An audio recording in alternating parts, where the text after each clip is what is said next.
Okay, let's dive right into this explainer. Today, we're demystifying Jane Street, transforming it from what a lot of people just assume is a highly secretive quant fund into what it truly is, a totally comprehensible, highly calibrated industrial profit machine. Look, if you have a retirement account, an index fund, or if you've simply bought a stock recently, there is a massive chance you've already interacted with their systems without even knowing it. So we're going to break down exactly how their underlying engine actually works.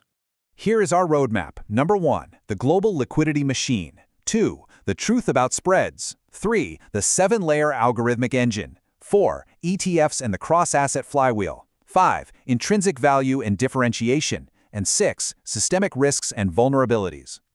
Section 1, the global liquidity machine. Let's start with the macro setup. What exactly is Jane Street's role in the plumbing of global finance? Well, the absolutely crucial point to remember here is that they are not stock pickers. They aren't trying to guess the next big tech boom, and they definitely aren't a traditional hedge fund placing massive directional bets on the global economy. They are a private quantitative market maker. Think of them as a giant global risk pricing engine that stands ready to buy and sell exactly when other people need immediate execution. They use intense statistical pricing, massive clusters of servers, and some incredibly sophisticated cross-asset hedging to provide liquidity across hundreds of venues all at the same time. The real business for them isn't picking market direction, it's digesting pure market complexity and turning it into tradable prices. To really wrap your head around their sheer scale, you got to hear this staggering number. In 2025, reports indicate Jane Street generated $39.6 billion in net trading revenue. Just to put that into perspective for a second, that doesn't just crush their high-speed trading rivals, it actually rivals and in some cases completely exceeds the trading revenue of the absolute largest global banks on Wall Street. They really aren't just some niche prop trading shop in New York anymore. They are literally a systemic pillar of global market infrastructure. But you're probably wondering, how on earth do they generate that kind of revenue so consistently? Section 2, the truth about spreads. Now, the amateur view of market making is that it's super easy. You just buy at the bid, sell at the ask, and safely pocket the difference. Boom, free cash, right? Well, the reality is way more dangerous. The core anxiety of literally every market maker boils down to one terrifying question. Why is this person trading with me? This hits right at the heart of adverse selection. Think about it. If someone is willing to sell to you at your current bid price, do they know something you don't? Has news broken that your algorithm hasn't processed yet? Is your price stale? You only actually earn the spread when you correctly price the probability of not getting picked off by informed, toxic flow. The math behind the business proves that the spread is absolutely, definitively not free cash. It's actually gross compensation for providing immediacy and taking on inventory, latency, and capital risks. Basically, your expected profit is the spread, multiplied by the probability that your quote isn't toxic, minus the very real costs of hedging that risk and running your operational systems. If this formula turns negative, even by a fraction of a single cent, having massive scale becomes incredibly dangerous. If you're losing a fraction of a penny on a billion trades, you are bleeding capital at a catastrophic rate. Section 3, the 7-layer algorithmic engine. So how do they actually ensure that expected profit formula stays positive? They rely on a rigorous 7-step algorithmic loop, literally making millions of tiny, risk-adjusted decisions every single day. First up, they calculate fair value. They determine what an instrument is truly worth, down to the millisecond, to avoid stale pricing. Then they set the spread based on volatility and competition, basically deciding how much edge do we need to take on this risk. Step 3 is flow classification, identifying exactly who is trading and why, to avoid that nasty adverse selection we just talked about. Step 4 is inventory control. If they just bought a massive block of shares, they skew their prices to avoid accidentally becoming long on a stock, preventing hidden directional bets. Step 5 is hedging, immediately finding the cheapest, fastest offset to convert their gross risk into neutral net risk.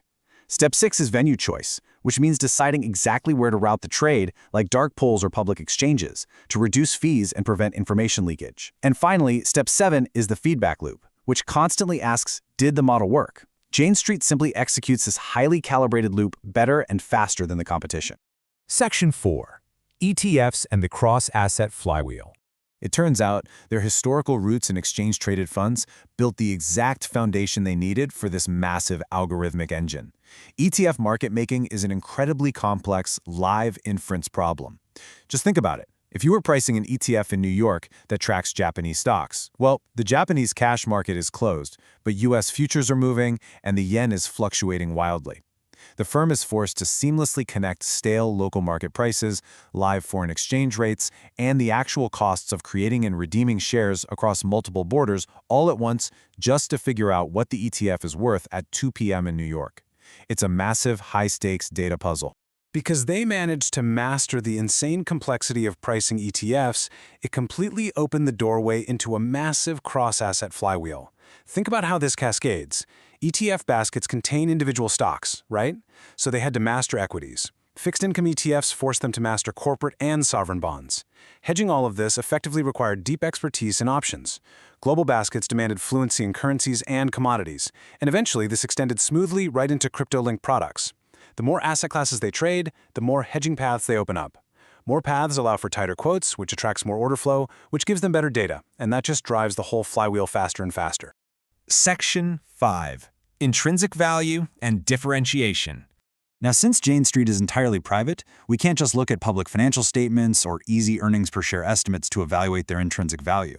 We have to look at their structural advantages. If we compare them head-to-head with traditional bank trading desks, the contrast is night and day. Banks are heavily burdened by capital rules, strict leverage constraints, compensation regulations, and, let's be honest, notoriously slow legacy IT systems. Jane Street is incredibly agile, and crucially, they use internally funded capital. Unlike a standard hedge fund that might face a sudden run of investor redemptions during a market crash, Jane Street's internal capital means they can confidently reinvest trading profits and hold liquidity positions straight through a market panic. When everyone else is running for the exits, they are stepping in to provide liquidity. So when we assess their moat, it's really this interconnected web of drivers. Yes, it's the quality of their fair value models, their massive global flow access, and that robust cross-asset hedging network. But it's also their extreme focus on technology reliability. They famously use the functional programming language OCaml, which they chose specifically because it significantly cuts down on critical bugs during high-stakes software deployments, where one single error could literally cost millions. Beyond the tech, it's their talent and culture loop. They thrive on a culture that closely knits together trader judgment, quantitative researcher modeling, and software engineering to continuously manage risk.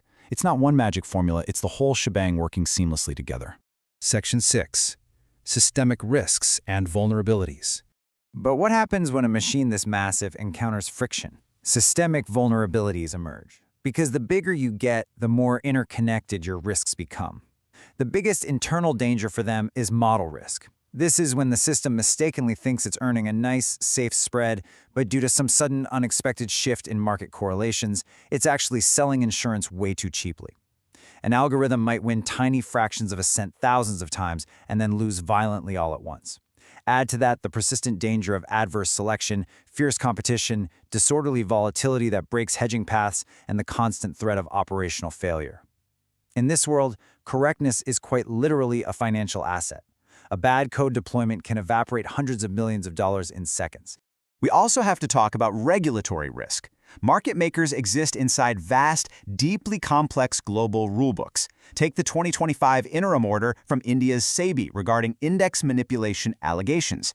This required a massive escrow deposit of over 4,800 crore rupees before trading restrictions were lifted, and it remains subject to ongoing monitoring.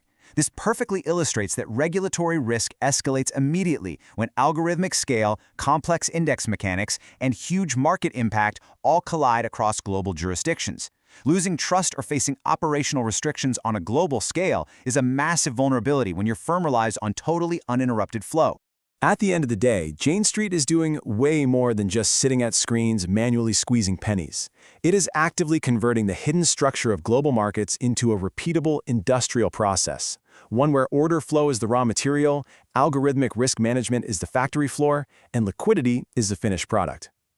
As we peel back the layers on how modern financial infrastructure actually operates beneath the surface, what part of this algorithmic liquidity machine leaves you wanting to learn more?